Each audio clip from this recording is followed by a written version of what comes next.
Hey everybody, Brandon here from SnowmodRC. Today we are going to talk about styrene.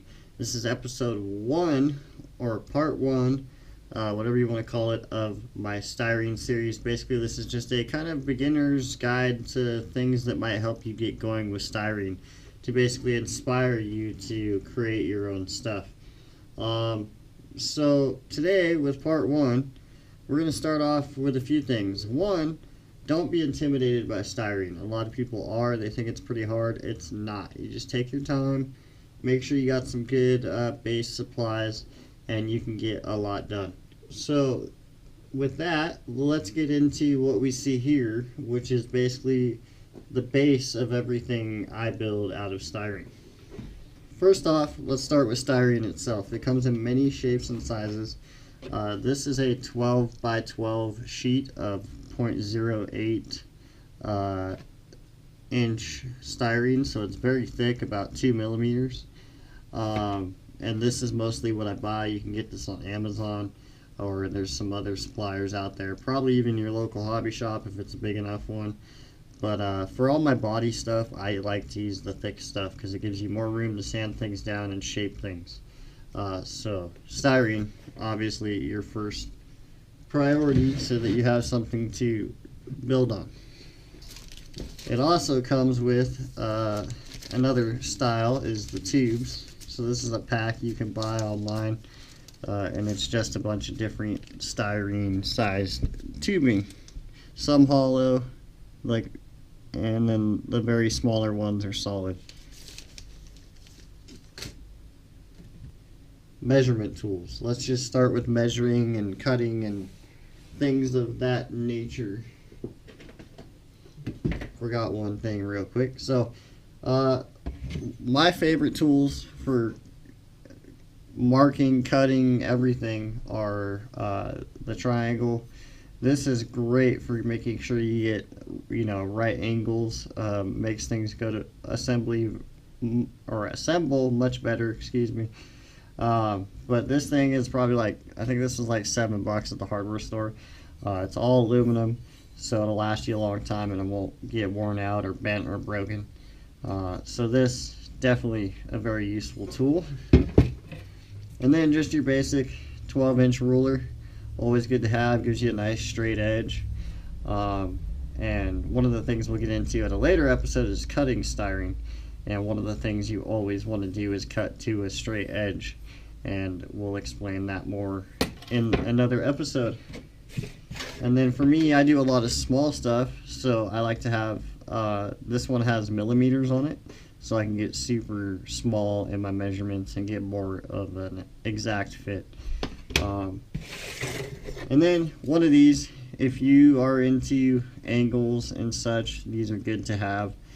To make sure you're getting a good angle. You can get that somewhat from this, but some people prefer this instead.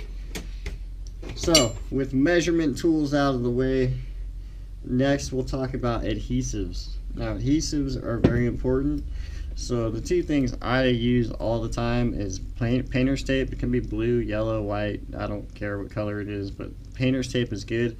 It holds seams and panels together, gives you time to glue them and clamp them. It's basically just like another set of hands. So tape is great to have.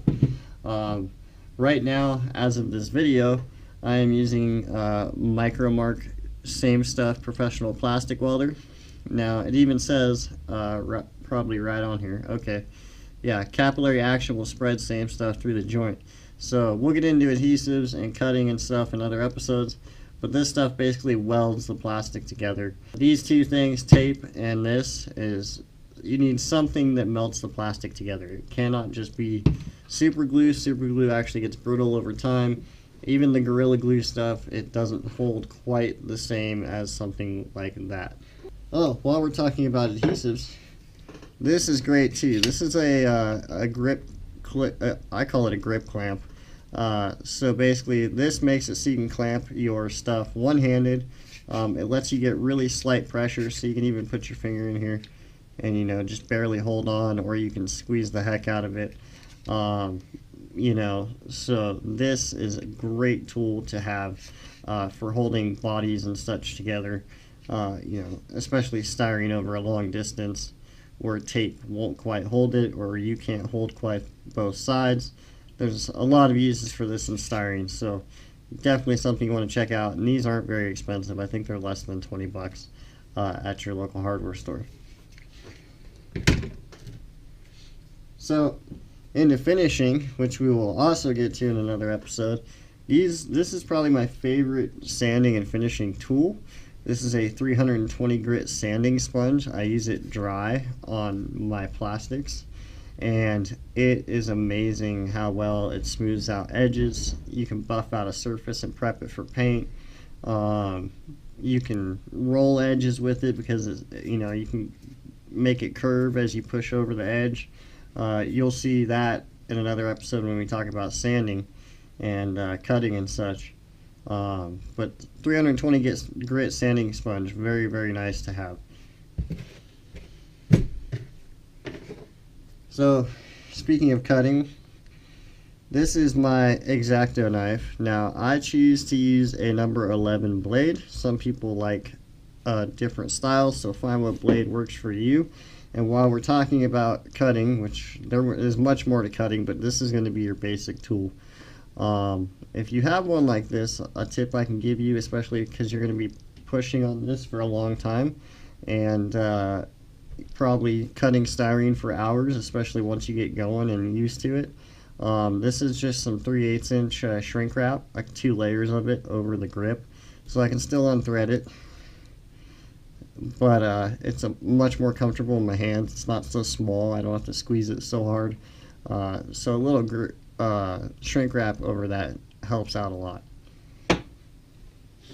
Now, my last tool, which is probably the most important tool, is your marking tool. Now, a lot of people like to use the standard number 2 pencil, and that's fine.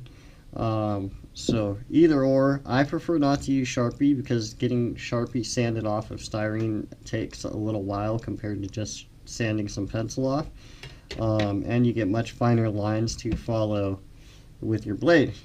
So I prefer a mechanical pencil. This one is particularly 0.7 millimeter. And the reason I do that is because say on here, you know, something that's thick, you can actually extend quite a bit of lead, and as long as you're gentle, you can get down straight on that edge and get a very straight line to cut on. So that's just my preference. Again, you could use a normal pencil if you want to, but mechanical pencils work very well, and you don't have to sharpen them all the time. So last piece, and this comes into when you want to start mounting stuff, is a good drill. You don't really need a good drill. I also have a little cheap Black & Decker, little tiny one, nothing special. Yeah, it's only 7 volts. So I use this a lot for my styrene stuff because it's not a lot of power, but it, you know, will do the job.